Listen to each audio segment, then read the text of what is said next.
Let's go to Washington again. Trita Parsi is the co-founder and executive vice president of the American think tank, the Quincy Institute.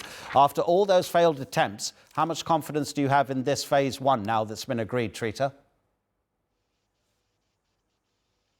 I think we have to be, as you pointed out earlier on, cautiously optimistic with an emphasis on the word cautious. We have seen, as you pointed out as well, a pattern in which under pressure, Netanyahu agrees to these kind of deals and then looks for every opportunity to break them, and eventually he does.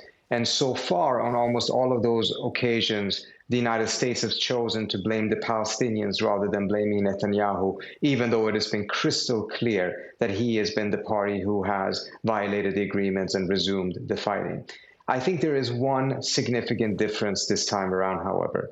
Trump needs an end to this conflict. This conflict is fueling significant anger at Israel within Republican ranks. And come the midterm elections next year, if this has not been pacified, it could end up becoming a major burden for him in the elections because of frustration in MAGA circles that so much energy and resources being used for helping Israel and for this war, this slaughter, rather than on domestic issues that got the MAGA base to elect Trump in the first place. So I think we've reached a point in which the American patience, the American self-interest in putting an end to this war is beyond what it has been in previous instances. And in terms of what Hassan Al-Tayyab was telling us about, there needs to be a collective almost of international actors to guarantee the future of this deal. The problem is that the Palestinians, they don't trust Donald Trump to be that guarantor. If there were to be a moment when Israel decided, we're going to go back into Gaza, we're going to keep fighting. Every time that's happened, Donald Trump has said, well, that's up to Israel. So what about the guarantee of the deal? Does it have to be far more Arab-led than American-led? There was pressure from the Arab states. That is a key factor as to why this agreement was reached in the first place. The backfiring of the attack on Doha by the Israelis prompted this pressure from the Arab states on the White House. And I think as long as that is sustained and as long as there is some sort of a mechanism put in place that ensures that the international community is involved and not just some of the major powers, I think we will have as strong of a possible guarantee that is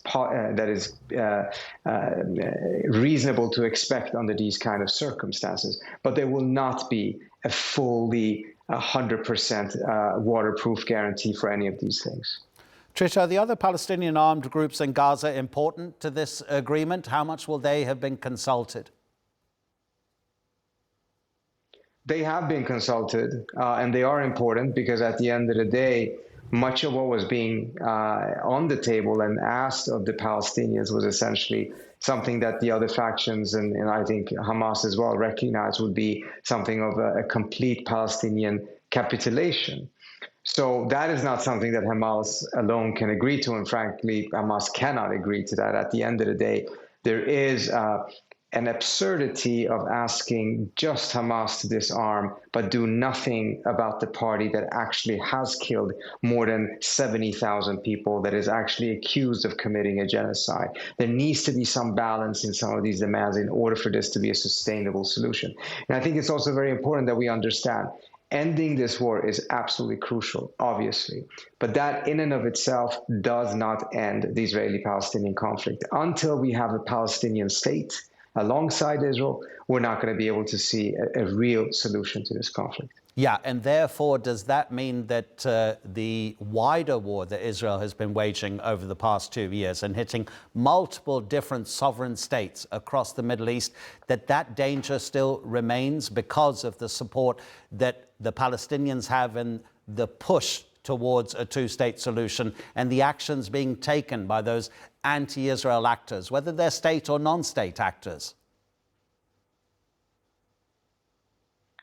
The risk for the Israelis continue to essentially pursue this reckless foreign policy and starting wars and conflict with so many different countries in the region, unfortunately, will remain in place until there is pressure from the United States on the Israelis to stop.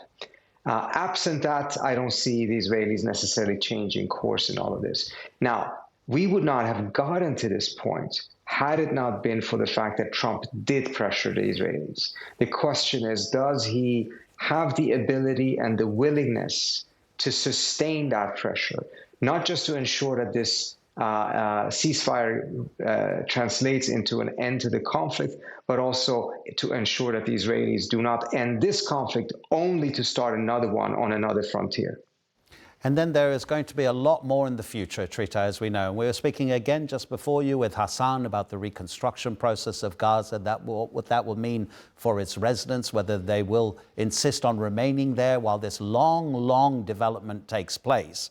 But there's also the issue of the politics of the state of Palestine and who is going to govern it, because can the Palestinian Authority and Hamas or anybody who has a political loyalty to Hamas find an agreement for the benefit of the Palestinian people? We've been hearing a lot that the Palestinian leadership itself is divided. The Palestinians are extremely divided, but at the end of the day, it's only the Palestinians that can make a decision of who should be governing them. And I think the Hamas demand for Marwan Barghouti to be released from prison is an indication that Hamas itself is willing to make sure that more prominent, more accepted Palestinian leaders take the lead on these different issues. So I think this is something that we have to have a tremendous amount of patience for, and we have to be very careful to make sure that this argument is not used as an excuse by the Israelis and those who support Israel to simply continue the occupation by arguing, well, the Palestinians are divided, they don't have a leadership that can speak with one voice. That, even if that is the case, that is not a justification for continuing an illegal occupation. Trita, what are the biggest gaps here that you can see in terms of what we understand so far, which isn't that much, apart from the fact that it's phase one of the deal that's been agreed? We know too little to be able to make judgment on that. I think what we can tell based on the previous experience is that these phased approaches is something that Netanyahu has been very adept at using in order to make sure that he only agrees to something temporarily and then he breaks the deal. The transition between phase one and phase two is usually where he manages to get out of these agreements and restart the war. And it's crucial that Trump sustains the pressure on Israel in order to make sure that phase one translates into phase two and then ultimately translates into a complete end to this war. Trita Parsi, we always appreciate the analysis. Thank you so much indeed.